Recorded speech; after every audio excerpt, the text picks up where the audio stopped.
Please note, The Phantom Lover was published in 1921 and may contain period-typical racism, sexism, or other disquieting content.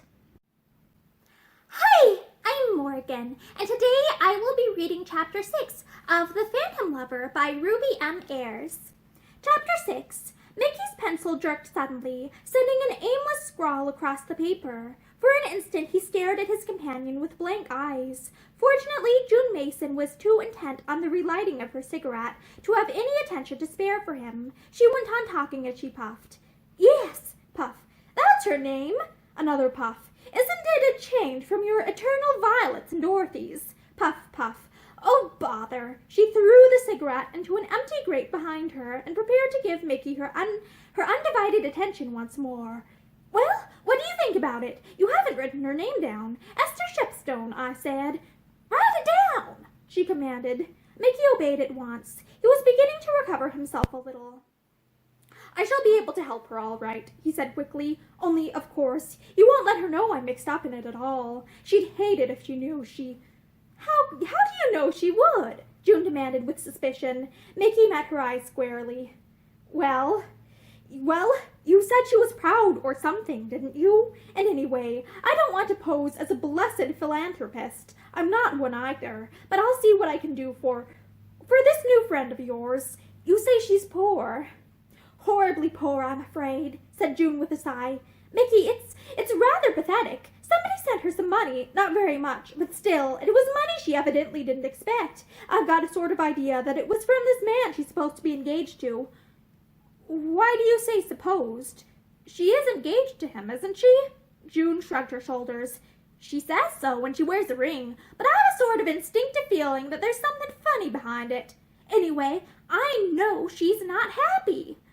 But don't interrupt. About this money, well, it was partly my fault. I persuaded her to go and buy herself some clothes. She had such a few things, poor child, and I even went with her, and she bought a frock and a new coat. Yes, said Mickey eagerly. He was glad she had bought a new coat. He remembered how thin hers had been on that memorable night, and how she had shivered in the cold night air. She was as pleased as a child with a new toy, Miss Mason went on. She brought them all up to my room to show me when they came home, and we both tried them on. And you've no idea how sweet she looked, she added with enthusiasm. Of course, I suppose this is boring you horribly, she said deprecatingly. No, said Mickey honestly. It's not boring me at all, I promise you. Well, anyway, she got the clothes, and now the place where she was before say they can't take her back. It's Eldred's, the petticoat shop. I don't suppose you know it, but I know it very well, said Mickey. Oh, do you? She laughed. Well, they either won't or can't take her back, and now she feels that she ought not to have spent the money on the new frock and coat. And this morning she told me that she was afraid she would have to leave Elphinstone Road, as it was more than she could afford. June's eyes flashed. Mickey, what can one do with people who are poor and proud? It's a most difficult combination to fight. I blundered in and offended her by offering to lend her some money, and of course she wouldn't hear of it. And there you are. She sighed and leaned back in her chair despondently. Have a cake, said Mickey absently. He pushed the plate across to her. The ones with the white sugar are nice. Miss Mason ignored him. If that's all the interest you take, she said, offended. Mickey started. My dear girl, I'm full of interest. Chock full to the brim. But we came here for tea, so we may as well eat something while I try to think of a plan. He wrinkled his forehead. Of course, he ejaculated. That chap. What did you say his name was? What chap? Oh, the fiancé. I don't know. She hasn't even let me see his photograph yet. But she says he writes dreams of letters. I haven't seen them either, of course. He may send her some more money. After all, you see, it's only 4 days since she heard from him. That's not very long. Men are always rotten letter writers. Miss Mason looked wise. 4 days is a long time when you're in love, she said. If you were engaged to Esther Shepstone, I'll bet you'd write her every day. You're just the kind. Oh, I know what you're going to say, that you're cut out for a bachelor and rubbish like that. But you wait and see, Mickey. It's never too late. I've never written a love letter in my life, Mickey declared indignantly, and anyways. anyway? June leaned across the table and looked at him with accusing eyes. Never! On your word of honor, Mickey. Mickey laughed and colored. Well, perhaps once, he admitted, but that's beside the point, isn't it? I'll think things over and write to you. Yes, but soon, Mickey, soon. It's not a case where you can sit down with your feet on the mantelpiece and give yourself a week to turn things over in your mind.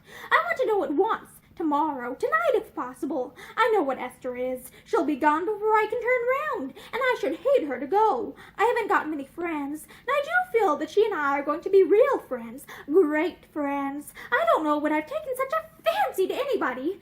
You don't know how glad I am to hear you say that, said Mickey. His eyes were shining. Then he realized that he had displayed rather unnecessary warmth and hastened to amend his words.